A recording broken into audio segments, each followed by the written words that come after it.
So I just finished up watching the final episode of Secret Invasion, the brand new MCU series on Disney+. And I just want to give my clean, kind of like unscripted thoughts and review of this series since I just finished it. So I'm just going to kind of jump right into it. Just make sure to like this video and subscribe for more if you like what you see here. Gonna have a lot more content coming this month, so make sure to stay tuned for that. So Secret Invasion is the new show in phase 5 in the MCU? And it stars Sam Jackson as Nick Fury. This is his solo outing. Finally, a Sam Jackson, Nick Fury centered story in this universe. So this series, of course, adapts the Secret Invasion comic book story arc very loosely. The one that sees a shape-shifting alien Skrulls invading Earth and posing as different figures, different Avengers, different whatever. And the whole idea of Secret Invasion is we don't know who's a Skrull, and it kind of creates this really tense, really, intense drama in a way. So what did I like about this show? First off, the cast is unbelievable. Everybody in this show is amazing, regardless of how good or weak the script is at certain points. Let me just say, Sam Jackson, I mean, he's great. Everybody knows Sam Jackson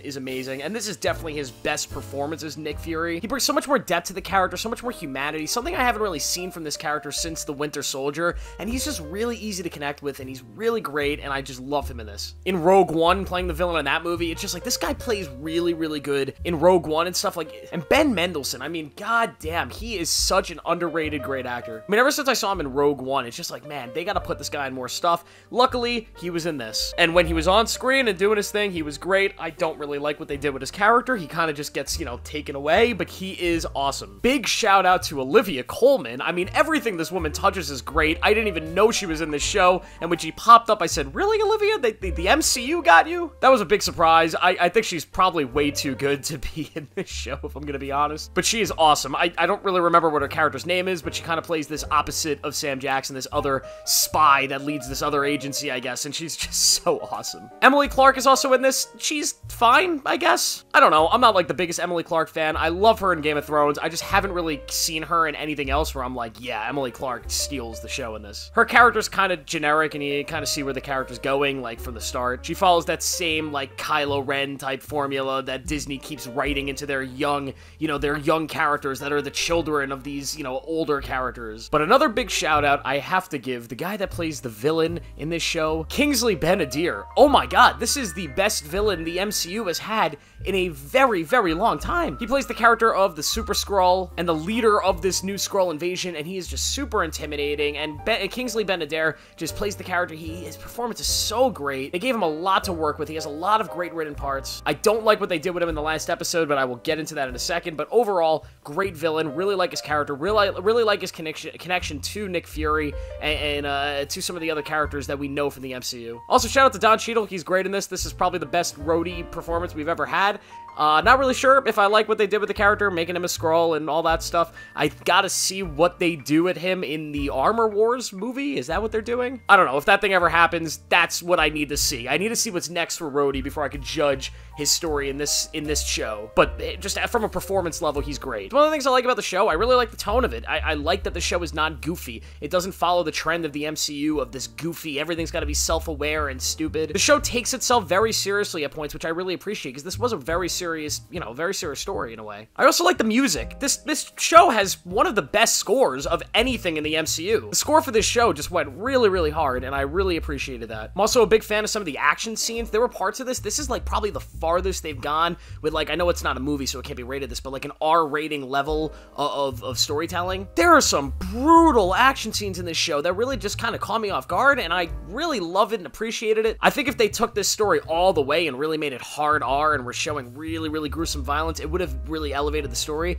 But ultimately, I was just really shocked and surprised at what they did allow them to do. It was great. And overall, as like a big MCU hater, I'm like a certified MCU hater at this point. I was not a big comic book movie fan at all at the moment. I thought the show was actually pretty good. But let me get into some things that I didn't like, some reasons why I didn't love the show. First off, the final episode is just dog shit. It's just not good at all. The finale is a absolute nothing burger, and the build up to the finale is great. The finale is just not very good. We get, of course, a nothing burger of a CGI messy fight that really just had no stakes, and it was just unsatisfying. We build up to this big confrontation of Nick Fury and the main villain, and we just never actually get it. Instead, we get Emily Clark as this big CGI monstrosity fighting Kingsley Ben-Adir's character as a big CGI monstrosity, and it's just, I just did not appreciate that at all. Why does every MCU thing have to end with that? Can we be more creative, please. Or at least have better CGI. Just one or the other. The show's ending, I mean, like, the last couple scenes I think are alright. They sort of set up an interesting angle for where they could take the story next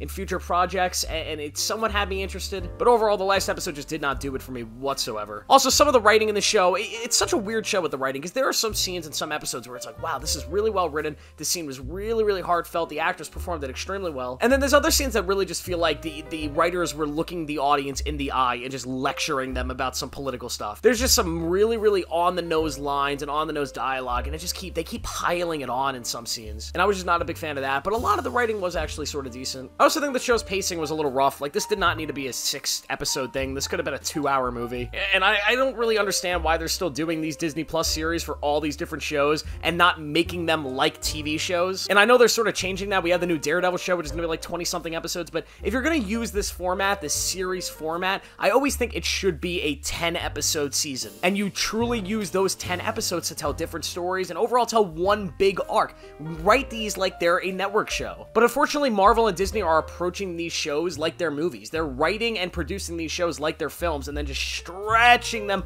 like a gigantic fucking rubber band into 6 episodes. And that's why a lot of them haven't really worked, because the pacing just hasn't been there. They're not being created for TV format. And I think that this show kind of falls in that issue. There are some episodes that are great, other episodes that are nothing burgers, some episodes that feel really fast-paced and fun, other episodes that feel extremely slow-paced and like nothing's happening, and then it all leads to a finale that just kind of felt like nothing, and maybe the finale would have been better if this was a movie. I don't know. But overall, of all the things you can watch in the MCU, this is certainly not the worst. This is a fine show. Is it great? Is it a 5 out of 5? No. Is it a 4 out of 5? Probably not, but it is a solid 3 out of 5 show. If you love the MCU, you'll probably like this show. If you hate the MCU, you'll probably not like this show. If you're somebody like me, who just likes good shit, who just likes good writing and good storytelling, and he really doesn't care where he gets it, yep, you find some enjoyment. It was okay. The show's getting a lot of hate. Don't really understand why, because there are some really stinky MCU projects that are loved and got so much praise that this is 10 times better than, but you know what?